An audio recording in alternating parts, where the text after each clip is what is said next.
सांवल को गोली लगती है और दाऊद के गुंडे मोटरसाइकिल भगाकर वहां से फरार हो जाते हैं। पिया चीखती हुई सांवल को संभालने की कोशिश करती है। सांवल जख्मी हालत में अपनी कमीज के अंदर से वो फाइल निकालता है जो उसने एसएचओ बाबर के लॉकर से चुराई थी और पिया के हाथ में थमा देता है। सांवल कहता है कि पिया रोना नहीं, ये फाइल लेकर फौरन डीसी शहरियार के पास जाओ, मूसा को छोड़ना मत। सांवल बेहोश हो जाता है और पिया रोड पर खड़ी हर आती जाती गाड़ी को मदद के लिए पुकारती है, लेकिन कोई नहीं रुकता। पिया सांवल को खुद घसीटकर जीप की सीट पर लेटाती है और गाड़ी चलाकर पास ही डीसी ऑफिस पहुंचती है। पिया फाइल डीसी शहरियार की टेबल पर फेंकती है और चीख कर कहती है कि अगर आज मूसा को गिरफ्तार न किया तो मैं पूरे शहर में आग लगा दूंगी। सस्सी सांवल की हालत देखकर डर जाती है और फौरन एम्बुलेंस बुलाती है। डीसी शहरियार फाइल खोलता है और उसमें दाऊद के सारे काले करतूत, पुराना गैम्बलिंग रिकॉर्ड और कत्ल के सबूत देखकर दंग रह जाता है। शहरियार उसी वक्त पूरी पुलिस फोर्स को ऑर्डर देता है कि असलम को इज्जत के साथ जेल से रिहा किया जाए और एसएचओ बाबर को हथकड़ी लगाकर लॉकअप में डालो। असलम जेल से रिहा होता है और हॉस्पिटल पहुंचकर सांवल को जिंदगी और मौत की जंग लड़ते देखकर रोने लगता है। असलम रोता हुआ कहता है कि मैंने हीरे की कदर नहीं की और हमेशा सांवल पर शक किया।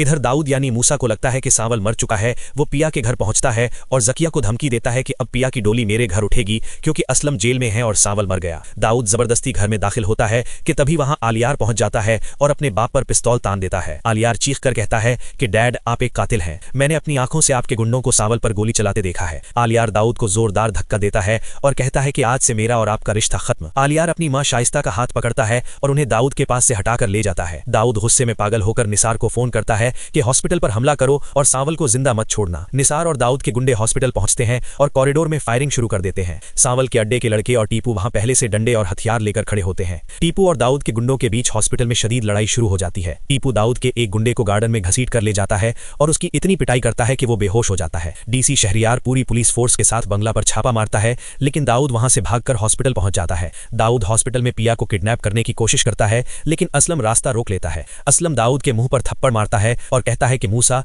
तूने मेरा गैराज छीना, मेरी बीवी मारी, अब मेरी बेटी को हाथ लगाएगा तो मैं तेरा गला दबा दूंगा। पुलिस हॉस्पिटल पहुंच जाती है और दाऊद को मूसा के नाम से हथकड़ी लगा देती है। टीपू दाऊद को एक जोरदार घूंसा मारता है और उसे जमीन पर गिराकर पूरे हॉस्पिटल के सामने बेइज्जत करता है। दाऊद चीखता रहता है कि आलियार मुझे बचाओ, लेकिन आलियार पीछे मुड़कर भी नहीं देखता। अदालत दाऊद को उम्र कैद की सजा सुनाती है और उसका सारा गरूर मिट्टी में मिल जाता है। हॉस्पिटल में डॉक्टर बताता है कि सांवल को फौरन खून चाहिए। आलियार आगे आता है और कहता है कि मेरे बाप ने इसका खून बहाया है, आज मैं अपना खून देकर इसे बचाऊंगा। सांवल को होश आ जाता है और वो सबसे पहले पिया का हाथ पकड़ता है। असलम सांवल के हाथ चूमता है और कहता है कि बेटा, आज से तुम ही पिया के मुहाफिज हो। निकाह वाले दिन मोहल्ले को दुल्हन की तरह सजाया जाता है। सस्सी और डीसी शहरियार भी खुशी खुशी शिरकत करते हैं। आलियार वहां आता है और सांवल को गले लगाकर रोता है। आलियार पिया से माफी मांगता है और कहता है कि मैं अपने गुनहगार बाप का कफारा अदा करने के लिए हमेशा के लिए मुल्क छोड़कर जा रहा हूं।